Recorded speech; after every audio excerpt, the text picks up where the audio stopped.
दोस्तों नमस्कार। मेरे बगल में जो यह पोस्टर पॉपअप करके आ रहा है और जिस पर लिखा है एसडीएम जैसन मौगी हमरा ना मिले, बेटी पढ़ाओ बीबी नहीं। एसडीएम ज्योति मौर्य की हवस की कहानी और हो गई थी फरार एसडीएम। यह जो पोस्टर है इस पर गाने बन चुके हैं। ये तस्वीरों में गायक हैं और गायकों के नाम हैं। इसे आप भोजपुरी का हलकट समाज कह सकते हैं।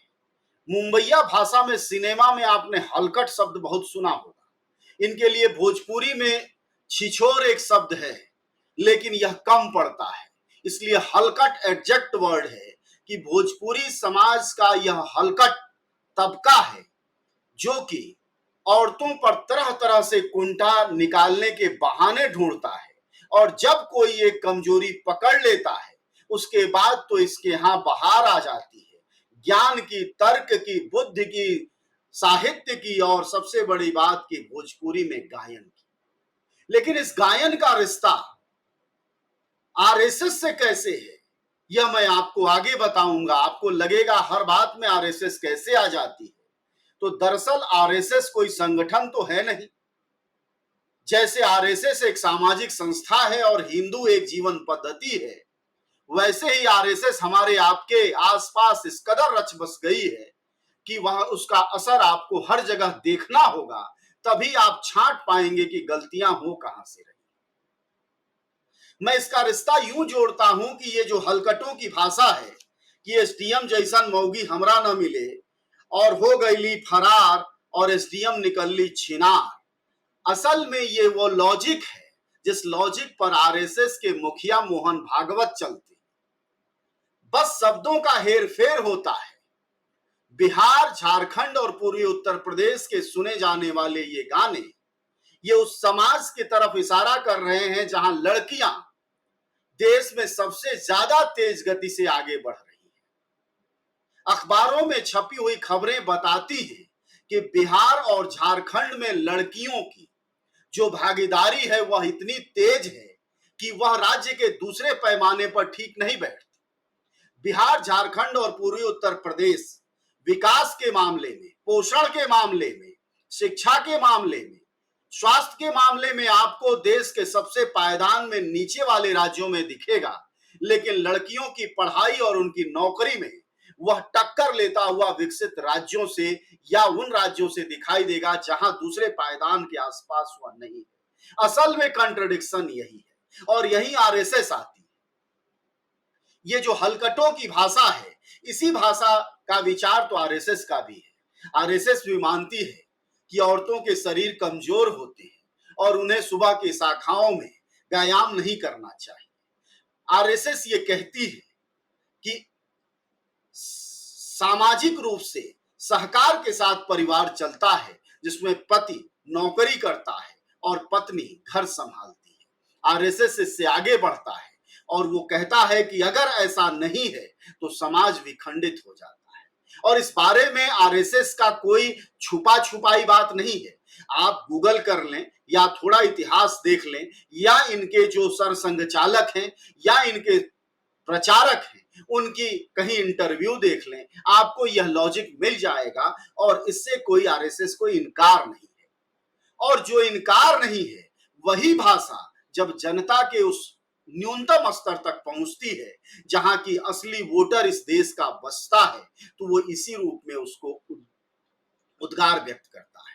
और यही उद्गार है कि बिहार, झारखंड और पूर्वी उत्तर प्रदेश की वो लड़कियां जो तेजी से लड़कों के मुकाबले नौकरियों में जा रही हैं, बाबूजी दहेज लिए हैं, बावजूद बहू नौकरी कर रही है, ऐसे आपको तमाम शिक्षक और पुलिस इन दो विभागों में उत्तर प्रदेश, बिहार और झारखंड में आपको हजारों की संख्या में परिवार मिल जाएंगे जहां बबुआ घर पर रहते हैं, बबुआ घास छीलते हैं, बबुआ दहेज लेकर कोई छोटी सी दुकान चलाते हैं राम भरोसे, लेकिन बहू पुलिस वाली है, शिक्षिका है, प्रिंसिपल है या किसी सरकारी विभाग या गैर सरकारी विभाग में नौकरी करती है। असल में वार उसी पर है। इस पूरे तारतम्य से समाज आगे बढ़ा है। लोगों के पारिवारिक जीवन स्तर ऊपर उठे हैं, लेकिन चूंकि आरएसएस का विचार यह करता है कि बीबी घर के लिए होती है, बीबी घर में रहने के लिए होती है, नहीं तो बाहर जाएगी तो वही हो जाएगी जो ये लिख रहे हैं, जिस डीएम जैसन मौगी छिनार न मिले। यह जो लॉजिक है, इस लॉजिक को खत्म करने का काम आरएसएस नहीं करती है। वह घर घर में बैठी है, क्या अगड़ा, क्या पिछड़ा, क्या दलित, क्या सवर्ण, और आपको आश्चर्य होगा जानकर कि इन गायकों में सर्वाधिक पिछड़े हैं और थोड़े बहुत दलित हैं और उससे भी कम सवर्ण है। और आपको यह भी जानकर आश्चर्य होगा कि इसके सबसे बड़े श्रोता 19% जो है वह दलित और पिछड़े समाजों से आने वाले लोग होते हैं। और यह भी जानकर आश्चर्य होगा कि यह जो संख्या बड़ी है महिलाओं की नौकरी करने वालों की, उनकी भी जातियां दलित पिछड़े ही समाजों की हैं।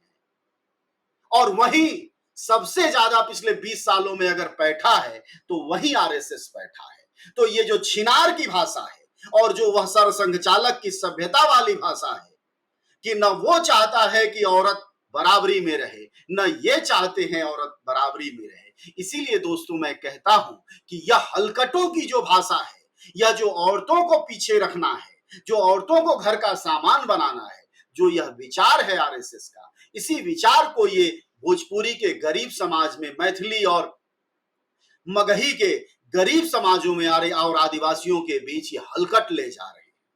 बुद्धिजीवियों और पढ़े लिखे विश्वविद्यालयों के बीच ये सरसंघ चालक जैसे लोग ले जाते हैं और ये हलकट इन विचारों को गरीबों के इन गानों के माध्यम से ले जाते हैं। अगर इसका कोई तोड़ नहीं है आपके समाज के पास, आपकी राजनीति में, आपके विचार में अगर इस मेल का कोई तोड़ नहीं है तो आप एक नया समाज भी नहीं बना पाएंगे और राजनीति भी नहीं खड़ी कर पाएंगे। इसलिए दोस्तों सबसे पहले समस्या को जानना जरूरी है कि असल में समस्या उभर कहां से रही है और समस्या एक दूसरे से जुड़ कहां से रही है। तो ये जुड़ ऐसे रही है कि महिलाओं के प्रति जो दृष्टिकोण है वह मध्यवर्गीय, उच्च मध्यवर्गीय, बड़ी कारों में चलने वाले, बड़े टीवी देखने वाले और करोड़ 2 करोड़ के महलों में रहने वाले लोगों का विचार भी वही है। और गरीब गुरबा जनता जो एक एक समय के रोटी की मयस्सर है, उसी बीबी, उसी बेटी, उसी बहू की बदौलत थोड़ा घर में नमक तेल रोटी चल रही है, थोड़ा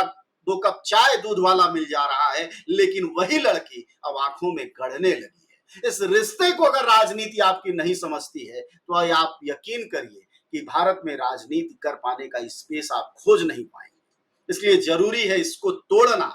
इस जो बाइनरी बनी है गरीबी और अमीरी की विचार की, जहां उसके रोजी रोटी की तो कोई बाइनरी नहीं है, रोजगार की तो कोई बाइनरी नहीं है, लेकिन तोड़ने की बाइनरी है।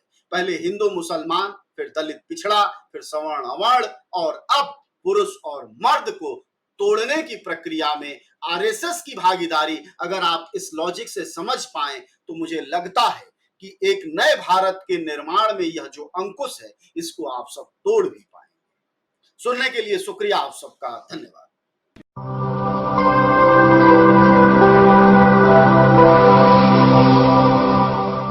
जन ज्वार जनता की मीडिया।